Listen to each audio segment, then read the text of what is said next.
Yeah. Hi all. Hi. Happy New Year. And my name is Sujit Vasudev. I'm a cinematographer.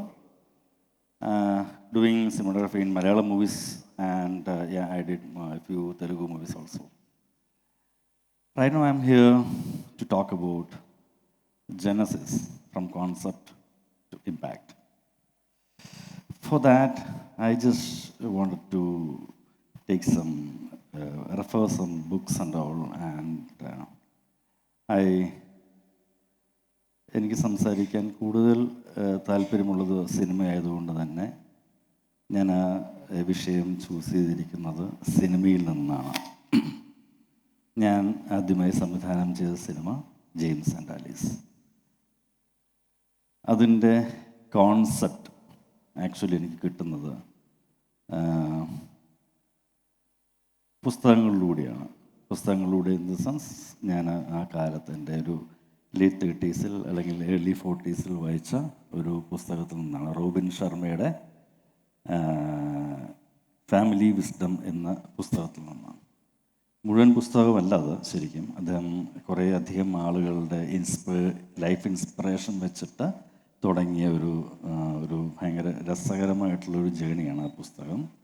അതിൽ നിന്ന് കിട്ടുന്ന ഒരു paragraph അല്ലെങ്കിൽ 2 പാരഗ്രാഫിൽ നിന്ന് തുടങ്ങിയ, അതായത് ജനസിസ് എന്ന് പറയുന്നത് തന്നെ ഒരു beginning of may be it happens silently from a mind, from the heart. You know, ഓരോ പുസ്തകവും നമുക്ക് വായിക്കാൻ പറ്റുന്നത് അല്ലെങ്കിൽ നമുക്ക് കാണാൻ പറ്റുന്നത് അവരവരുടെ കാഴ്ചപ്പാടിലൂടെ ആയിരിക്കും. ഞാൻ ആ പുസ്തകത്തിനെ കണ്ടത്, അല്ലെങ്കിൽ ഞാൻ ആ പാരഗ്രാഫിനെ കണ്ടത്, ഞാൻ അതിലെ കഥാപാത്രത്തിൻ്റെ ലൈഫിനെ കണ്ടത് എൻ്റെ കാഴ്ചപ്പാടിലൂടെയാണ്. അതർവൈസ് എൻ്റെ കഴിഞ്ഞുപോയ കാലങ്ങളുടെ തുടർച്ചയായിട്ടാണ് എന്ന് പറയാനാണ് എനിക്കിഷ്ടം. അതിൽ പാരഗ്രാഫ് ഇങ്ങനെയാണ്. അതായത് ഒരു ലേഡി, അവരൊരു ഭയങ്കര ബിസിനസ് ഓൺട്രപ്രനറായിരുന്നു.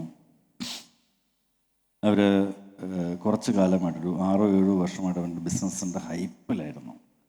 അവരൊരു ഫ്ലൈറ്റിൽ നിന്ന്, അതായത് എവിടെ നിന്നോ സാൻ ഫ്രാൻസിസ്കോയിലേക്കുള്ളൊരു ഫ്ലൈറ്റിലേക്ക് ഒരു ഡെസ്റ്റിനേഷനിലേക്ക് യാത്ര ചെയ്യുന്നു. പക്ഷേ ഇൻ ബിറ്റ്വീൻ ഒരു ഫസ്റ്റ് ക്ലാസ് കമ്പാർട്ട്മെൻറ്റിലേക്ക് യാത്ര ചെയ്യുന്നു. പക്ഷേ ഇൻ ബിറ്റ്വീൻ ഭയങ്കര ടർബുലൻസ് വന്നിട്ട് ക്ലൈമറ്റ് ഭയങ്കര റഫായിട്ട് സീറ്റ് ബെൽറ്റൊക്കെ ഇട്ടു. എന്നിട്ടും കുറച്ച് കൂടുതൽ ക്ലൈമറ്റ് വൃത്തികേടായിട്ട് ഫ്ലൈറ്റ് ഇൻ ബിറ്റ്വീൻ മിഡ് ക്രാഷായി. സോ അതുവരെ, ആ പർട്ടിക്കുലർ മൊമെൻറ്റ് വരെ അവരവരുടെ CEO മാനേജേഴ്സുമായിട്ട് സംസാരിച്ചുകൊണ്ടിരുന്നത് അവരുടെ ബിസിനസ് എത്രത്തോളം ഉയർത്താം, എത്രത്തോളം താഴ്ത്താം, വേറെ എങ്ങനെ വളർത്താം, വേറെ എന്തൊക്കെ ബിസിനസ് സ്റ്റാർട്ട് ചെയ്യാം എന്നുള്ളതൊക്കെയാണ്. പക്ഷേ ആ മിഡ് എയറിൽ അവർക്ക് ഒരു സ്റ്റക്ക് വന്നപ്പോൾ, അല്ലെങ്കിൽ ആ ഫ്ലൈറ്റ് ക്രാഷാകുന്ന ആ ബ്ലിങ്ക് ഓഫ് എ മൊമെൻറ്റിൽ അവരാലോചിച്ചത് അവരുടെ ബിസിനസ് തുടങ്ങിയ വർഷങ്ങളേ അല്ല, അവരെത്രത്തോളം ഹൈപ്പിലാണ് ഇപ്പോൾ നിൽക്കുന്നതേ അല്ല, കൂടെ ഇരുന്ന ആ CEO പറ്റിയിട്ടല്ല, അല്ലെങ്കിൽ ഇനി നടക്കാൻ പോകുന്ന ബിസിനസ്സുകളെ കുറിച്ചിട്ടേ അല്ല. അവരുടെ മനസ്സിലേക്ക് വന്നത് അവരുടെ 6 വർഷം മുമ്പ് അവർ കുറച്ച് വിട്ട് നിന്ന ഫാമിലിയെക്കുറിച്ചായിരുന്നു. ആ ഫാമിലിയിൽ മകനുണ്ട്, മകളുണ്ട്, ഹസ്ബൻഡുണ്ട്, അമ്മയുണ്ട്, അച്ഛനുണ്ട്. ഇത്രയും പേരുടെ മുഖങ്ങളാണ് ആ ബ്ലിങ്ക് ഓഫ് എ മൊമെൻറ്റിൽ അവരുടെ മനസ്സിലേക്ക് വന്നത്. മകൾക്ക് ഇപ്പോൾ 20 വയസ്സായി. പക്ഷെ അവരുടെ മനസ്സിൽ 6 വർഷം മുമ്പുള്ള അവരുടെ മകളുടെ ചിരിക്കുന്ന മുഖമാണ് വരുന്നത്. ആ മൊമെൻ്റ് അവിടെ കഴിഞ്ഞു. അവർ വളരെ കുറച്ച് ആൾക്കാരുടെ കൂട്ടത്തിൽ ഈ സ്ത്രീയും രക്ഷപ്പെട്ടു. അതിനുശേഷം അവിടെയാണ് ഈ പുസ്തകത്തിൽ എഴുതിയിരിക്കുന്നവർ, അതിനുശേഷം അവർ കൂടുതലും ചിന്തിച്ചിരിക്കുന്നത് എത്രത്തോളം എനിക്ക് ഫാമിലിയുടെ കൂടെ നിൽക്കാം, എത്രത്തോളം എൻ്റെ മകളുടെ കൂടെ യാത്ര ചെയ്യാം, എത്രത്തോളം എൻ്റെ മകൻ്റെ കൂടെ യാത്ര ചെയ്യാം എന്നുള്ളതാണ്. ഇതിൽ നിന്ന് നമുക്ക് മനസ്സിലാകേണ്ട ഒരു കാര്യം, നേടുന്നത്, അതായത് നേടലെല്ലാവർക്കും നേടാം, നമ്മളെ ചിന്തകൾ മാത്രം മതി. പക്ഷേ നമ്മൾ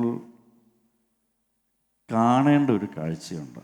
അതായത് നമുക്ക് 3 സ്റ്റേജസ് ആണുള്ളത്. ഒന്ന് പാസ്റ്റ്, ഒന്ന് present, present means the moment, the very moment. പിന്നെ ഒരു future. Future means it's infinite ആണ്. നമുക്ക് കുറച്ച് ഗോൾസ് ഉണ്ടാവും. ഞാനിപ്പോൾ വന്നപ്പോൾ കുറച്ച് സംസാരിച്ചു അവിടെ എല്ലാവർക്കൊക്കെ എന്തൊക്കെ ഗോൾസ് ഉണ്ടെന്ന്. എല്ലാവർക്കും ഓരോരോ എയിം ഉണ്ടാവും, ഗോളുണ്ടാവും. നമ്മൾ പ്രിപ്പയർ ചെയ്തിരിക്കും, നമ്മൾ അതിന് വേണ്ടിയിട്ട് വർക്ക് ചെയ്യും, എല്ലാം ചെയ്യും. പക്ഷെ എന്നാലും നമ്മുടെ ഫ്യൂച്ചർ ഇൻഫിനിറ്റ് ആണ്. നമ്മളിപ്പോൾ നിൽക്കുന്ന പ്രസൻറ്റ്, ഈ മൊമെൻറ്റിൻ്റെ അടുത്ത നിമിഷം ഈ മൊമെൻറ്റ് കഴിഞ്ഞു, then it is past, you know. So each and every moment നമ്മളത് എൻജോയ് ചെയ്തുകൊണ്ടിരിക്കുക, ചെറിഷ് കൊണ്ടിരിക്കുക ഉള്ളതാണ് നമുക്ക് ലൈഫിൽ ഏറ്റവും നന്നായിട്ട് ചെയ്യാൻ പറ്റുന്നത്. നമ്മൾ ഇതുവരെ എത്തിച്ച കുറച്ച് കാര്യങ്ങളുണ്ട്, ദാറ്റ് ഈസ് പാസ്റ്റ്. ഈ പാസ്റ്റിന് നമുക്ക് അതിൻ്റെ നീളം നമുക്ക് അറിയാം.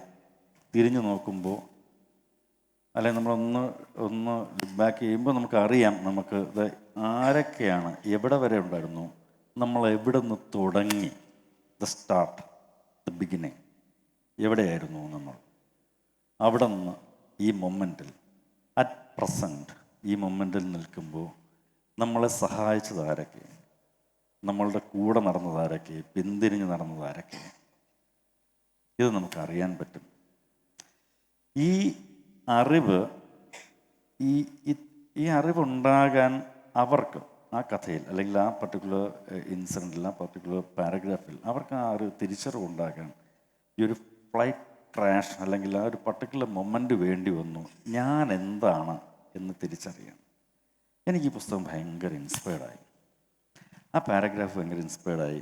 ആ സ്ത്രീ ഭയങ്കര ഇൻസ്പയർഡായി. റോബിൻ ശർമ്മയുടെ എഴുത്ത്, ലാംഗ്വേജ്, അക്ഷരങ്ങൾ എനിക്ക് ഭയങ്കര ഇൻസ്പയർഡായി. ഫ്രം ദാറ്റ് മൊമെൻ്റ് ഓൺവേർഡ്സ് ആ സ്ത്രീ അല്ലെങ്കിൽ ആ ക്യാരക്ടർ എൻ്റെ കൂടെ സഞ്ചരിച്ചു. ഒരു 2, 3, 4 വർഷം എൻ്റെ കൂടെ സഞ്ചരിച്ച് ഞാനെപ്പോഴും ഒക്കെ ഞാനെപ്പോഴും ഒരു സിനിമാറ്റോഗ്രാഫറായിട്ടാണ് വർക്ക് ചെയ്യുന്നത്. പല സിനിമകളും ചെയ്യുന്നുണ്ട്, പല സിനിമകളും ഹിറ്റാവുന്നുണ്ട്, അത്തരം കാര്യങ്ങൾ നടന്നുകൊണ്ടിരിക്കുന്നു. പക്ഷേ each and every moment when I am sitting there alone, then ഈ ക്യാരക്ടറിനോട് സംസാരിക്കാൻ തുടങ്ങുന്നു. ഈ ക്യാരക്ടറിൻ്റെ പാസ്റ്റ് ഞാൻ അന്വേഷിക്കാൻ തുടങ്ങുന്നു. ഫ്യൂച്ചർ എന്തായിരിക്കാൻ സാധ്യതയുണ്ടെന്ന് അന്വേഷിക്കാൻ തുടങ്ങുന്നു. So that's a point where the James and Alice, the spark, the concept begins.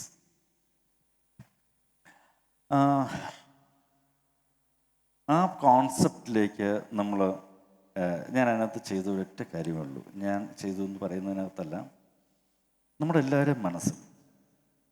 എല്ലാവരുടെ മനസ്സിൽ നമ്മളൊരു കാര്യം ചെയ്യാൻ പോകുമ്പോൾ, ഒരു കാര്യം നമ്മൾ സ്റ്റാർട്ട് ചെയ്യാൻ തുടങ്ങുമ്പോൾ 2 തരത്തിലായിരിക്കും. അതായത് ഒരു ജംഗ്ഷൻ ഉണ്ടാവും, ലെഫ്റ്റ് പോകണോ റൈറ്റ് പോകണോ, എല്ലാവർക്കും ഉണ്ടാകും ഒരു ധാരണ. അതായത് ഒരു ശരിയുണ്ട്, ഒരു തെറ്റുണ്ട്. തെറ്റെന്താണെന്ന് നമുക്കറിയില്ല, പക്ഷേ നമുക്ക് ഇത് ചെയ്യണമോ അത് ചെയ്യണമോ. സോ ദർ ഈസ് 2 അഭിപ്രായങ്ങൾ എപ്പോഴും ഉണ്ടാകും. എല്ലാ കാര്യത്തിനും നമ്മളുണ്ടാകും. ഒരു സിംഗിൾ അഭിപ്രായത്തിൽ നമുക്ക് നിലനിൽക്കാനേ പറ്റില്ല. So each and every person, each and every moment, അല്ലെങ്കിൽ എല്ലാ കാര്യങ്ങൾക്കും, നമ്മൾ ആലോചിക്കുന്ന എല്ലാ കാര്യങ്ങൾക്കും 2 ഒപ്പീനിയൻ ഉണ്ടാവും. ഒന്ന് യെസ്, അതർവൈസ് നോ. ഇത് എസ് ആണെങ്കിൽ, ഇത് നോ ആണെങ്കിൽ ഇതിനകത്തൊരു വാക്യൂം സ്പേസ് ഉണ്ട്. That is A destiny, that is A future. ഈ വാക്യൂം സ്പേസിൽ നിന്ന് നമ്മൾ ചിന്തിക്കുന്ന ഒരു കാര്യമാണ്, ലെഫ്റ്റിലേക്ക് പോകണമോ റൈറ്റിലേക്ക് പോകണമോ. അവിടെ നമ്മുടെ ഡെസ്റ്റിനി ആരംഭിക്കുന്നു. അപ്പോൾ അതെന്തുകൊണ്ടാവും? അതായത് നമ്മളിപ്പോൾ റൈറ്റിലേക്ക് തിരിഞ്ഞ് പോയി കഴിഞ്ഞാൽ, അല്ലെങ്കിൽ ഒരു നോ പറഞ്ഞു കഴിഞ്ഞാൽ സംഭവിക്കുന്നത്, അല്ലെങ്കിൽ യെസ് കഴിഞ്ഞാൽ സംഭവിക്കുമ്പോൾ, നല്ല കാര്യങ്ങൾ എന്തായാലും അത് നമ്മൾ ദൈവത്തിന് വിടും. ഓക്കെ, ദൈവം നമ്മളെ സഹായിച്ചു, അല്ലെങ്കിൽ ഞാൻ എന്ന അഹങ്ത എന്നെ ഹെൽപ്പ് ചെയ്തു, എന്നെ അങ്ങോട്ട് പോകാൻ ഹെൽപ്പ് ചെയ്തു. സോ ഇത് രണ്ടുമല്ലെങ്കിൽ നമുക്ക് അപ്പുറത്തേക്ക് പോയാൽ കിട്ടാവുന്നതിനെ കുറിച്ച് നമ്മൾ ആലോചിക്കുന്നുണ്ടോ? ഇപ്പോൾ റൈറ്റിലേക്കാണ് നമ്മൾ പോയിട്ടുള്ളതെങ്കിൽ ലെഫ്റ്റിലേക്ക് പോയാൽ കിട്ടാവുന്നതിനെ കുറിച്ചും നമ്മൾ ആലോചിക്കാം. അങ്ങനെ ആലോചിക്കുമ്പോഴാണ് നമ്മുടെ മൈൻഡ്, നമ്മുടെ ഹൃദയം, നമ്മുടെ മനസ്സ് എന്ന് പറഞ്ഞൊരു പേഴ്സ്പെക്റ്റീവിലേക്ക് നമ്മൾ എത്തുകയാണ്.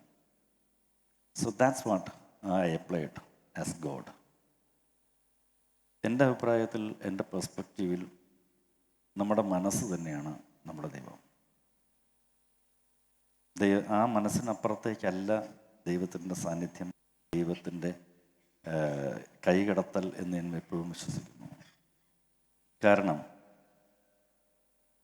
നമ്മളൊരു തിരിഞ്ഞു നോട്ടം നടത്തിയാൽ നമ്മുടെ ലൈഫിലേക്ക്, നമ്മുടെ പാസ്റ്റിലേക്ക് ഒന്നും നമ്മൾ തിരിഞ്ഞു നോക്കിയാൽ നമ്മൾ ചെയ്തിട്ടുള്ള ചില തെറ്റുകൾ ചെയ്യാത്തവരായിട്ട് ആരുമില്ല, മനുഷ്യരാണ്, എല്ലാവരും ചെയ്യും തെറ്റ്.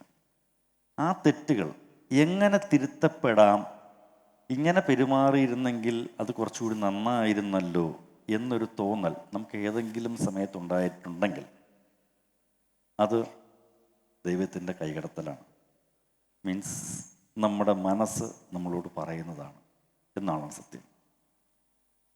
എൻ്റെ മനസ്സിൽ ഈ തോട്ടാണ് പോയിക്കൊണ്ടിരുന്നത്. സോ അങ്ങനെയാണ് ഞാൻ ജെയിംസ് ആൻഡ് ആലീസിലെ ഗോഡിനെ പ്രസൻറ്റ് ചെയ്തിരിക്കുന്നത്. മനസ്സാക്ഷിയാണ്, സ്വന്തം മനസ്സാക്ഷിയാണ്. ഒരു കോമാ സ്റ്റേജിൽ കിടക്കുന്ന ജെയിംസിനോട് സംസാരിക്കുന്നത് അവൻ്റെ സ്വന്തം മനസ്സാക്ഷിയാണ്. ഞാൻ ആ വീട്ടിൽ പോയപ്പോൾ കുറച്ചുകൂടി സ്വീറ്റായിട്ട് പെരുമാറിയിരുന്നെങ്കിൽ ആ പർട്ടിക്കുലർ മൊമെൻറ്റ്, ആ സ്ഥലം എത്ര മനോഹരമാക്കാമായിരുന്നു എനിക്ക് എന്ന്. അപ്പോൾ ആ പുസ്തകത്തിൽ നിന്ന്, അതാണ് നേരത്തെ പറഞ്ഞത്, അതിൻ്റെ കോൺസെപ്റ്റിൻ്റെ അല്ലെങ്കിൽ ആ ബിഗിനിങ്, ഫ്രം ദ സ്ക്രാച്ചിൽ നിന്ന് ഉണ്ടായ കുറേയധികം തോട്ട് പ്രോസസ്സുകളിലൂടെ വന്ന ഒരു സംഭവ വികാസമാണ് മൊത്തത്തിൽ ആ ജെയിംസ് ആൻഡ് ആലീസ് എന്ന് പറഞ്ഞ സിനിമയിലേക്ക് എന്നെ കൊണ്ട് നയിച്ചത്. അതും മനസാക്ഷി എന്ന് ഞാൻ വിളിക്കുന്ന ഒരു ദൈവത്തിൻ്റെ, അല്ലെങ്കിൽ മനസ്സെന്ന് ഞാൻ വിളിക്കുന്ന ദൈവത്തിൻ്റെ കയ്യൊപ്പുണ്ടെന്ന് ഞാൻ വിശ്വസിക്കുന്നു അതിനകത്ത് മുഴുവൻ. കാരണം റോബിൻ ശർമ്മയുടെ ഫാമിലി വിസ്ഡം എന്ന പുസ്തകം ഞാൻ വായിച്ചില്ലായിരുന്നെങ്കിൽ, അല്ലെങ്കിൽ എനിക്കത് തപ്പിപ്പിടിക്കാൻ പറ്റിയില്ലായിരുന്നെങ്കിൽ, ആ പാരഗ്രാഫ് ഞാൻ വിട്ടുപോയിരുന്നെങ്കിൽ ഞാനൊരിക്കലും ജെയിംസ് ആൻഡ് ആലീസിനകത്തെത്തില്ല. പിന്നെ ആ സിനിമ റിലീസായി, ആളുകളിലേക്കത് റീച്ചായി, മറ്റു പല OTT പ്ലാറ്റ്ഫോമുകളിലേക്ക് എത്തി. So the impact comes. സിനിമ ഹിറ്റായോ ഇല്ലയോ, അല്ലെങ്കിൽ എത്ര രൂപ അതിനകത്ത് കളക്ട് ചെയ്തോ, ബോക്സ് ഓഫീസിൽ എത്രത്തോളം വർക്ക് ചെയ്തോ, അതൊരു വിഷയമല്ല. പക്ഷേ അന്ന് രാത്രി എന്നെ വിളിച്ചൊരമ്മയുടെ കണ്ണുനീരുണ്ട്, അതെനിക്കൊരു വിഷയമായിരുന്നു. ആ സിനിമ കണ്ടു കഴിഞ്ഞിട്ട് സെക്കൻഡ് ഷോ കണ്ടാണെന്ന് തോന്നുന്നു, അല്ല ഫസ്റ്റ് ഷോ സെക്കൻഡ് ഷോ കണ്ടിട്ട് ഒരു രാത്രി ഒരു 12 മണിക്കാണ് കണ്ടിട്ട് അമ്മ വിളിക്കുന്ന, കരങ്ങിയിട്ട്. എൻ്റെ ഒരു ഫ്രണ്ട് അടുത്തുണ്ടായിരുന്നു. എന്താ കരയുന്നതെന്ന് ചോദിച്ചപ്പോൾ എനിക്ക് ഈ സിനിമ കണ്ടിട്ട് എനിക്ക് സംസാരിക്കണം, അയാളോട് സംസാരിച്ചുകൊണ്ടിരുന്നപ്പോൾ അയാൾ പെട്ടെന്ന് ആ ഫോൺ ചെയ്തിട്ട് എൻ്റെ തന്നൂടാ, നിന്നോട് ഒരാൾക്ക് സംസാരിക്കണ്ട. അമ്മ കരയുവാണ്. ഞാൻ സാറേ ഒരുപാട് നന്ദിയുണ്ട്, ഈ ഒരു സിനിമ എൻ്റെ കണ്ണ് തുറപ്പിച്ചു. കാരണം 3 വർഷമായിട്ട് മകൾ വേറൊരാളുടെ കൂടെയാണ് താമസം. എനിക്കും ഹസ്ബൻഡിനും അക്സെപ്റ്റ് ചെയ്യാൻ പറ്റിയിട്ടില്ല. പക്ഷേ എനിക്കിനി ഒരു നിമിഷം പോലും എൻ്റെ മകളെ കാണാതിരിക്കാൻ പറ്റില്ല. ഞാൻ ഇന്ന് തന്നെ കോയമ്പത്തൂർ പോവാണ്. ഹസ്ബൻഡ് ഓൺ ദ വേ ആണ്, വരുന്നുണ്ട്. ഞങ്ങൾ ഇന്ന് തന്നെ കോയമ്പത്തൂർ പോകും, ഞങ്ങൾ തന്നെ വിളിച്ചുകൊണ്ട് വരും. ആ ഒരു ഇൻസിഡൻ്റ് എന്നെ ഭയങ്കരമായിട്ട് ചിന്തിപ്പിച്ചതും, ഞാൻ ഈ സിനിമ എന്തുകൊണ്ട് ചെയ്തു, എന്തുകൊണ്ട് ആ പുസ്തകം ഞാൻ വായിച്ചു, എന്തുകൊണ്ട് ആ ചാപ്റ്റർ ഞാൻ വായിക്കാനിടയായി. സോ നമ്മൾ ഒരു സ്ഥലത്തുനിന്ന് എന്തിനോ വേണ്ടി തുടങ്ങുന്നു, പക്ഷെ അതിൻ്റെ ഇമ്പാക്റ്റ് കിട്ടുന്നത് മേ ബി നമുക്കായിരിക്കില്ല, വേറെ ആർക്കോ ആണ്.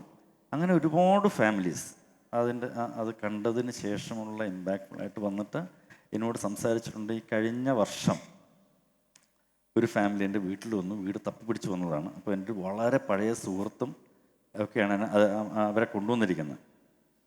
അപ്പോൾ അവർ വന്നപ്പോഴേ അവരൊരു 3 വർഷമായിട്ട് സെപ്പറേറ്റഡ് ആയിരുന്നു. പൊതുവെ മാനസികമായിട്ട് ഒരാൾ ബഹ്റിനിൽ, ഒരാൾ ഇവിടെയും. അവർ ഈ സിനിമ ആരൊക്കെ പറഞ്ഞ് പിന്നീട് കണ്ടതാണ്.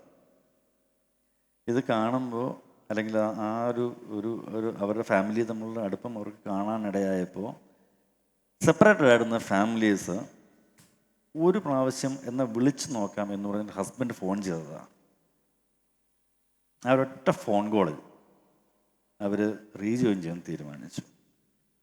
സോ അത് ആ കോൺസെപ്റ്റിൻ്റെ, അല്ലെങ്കിൽ അങ്ങനെ ഒരു സബ്ജക്റ്റിൻ്റെ, അല്ലെങ്കിൽ അങ്ങനെ ഒരു ദൈവത്തിൻ്റെ മനസ്സിൻ്റെ ഒക്കെ അത് അങ്ങനെ സംഭവിച്ചതുകൊണ്ട് ആ സിനിമ കാണാൻ അവരിടയായതുകൊണ്ടുമുള്ള ഇമ്പാക്റ്റാണ്.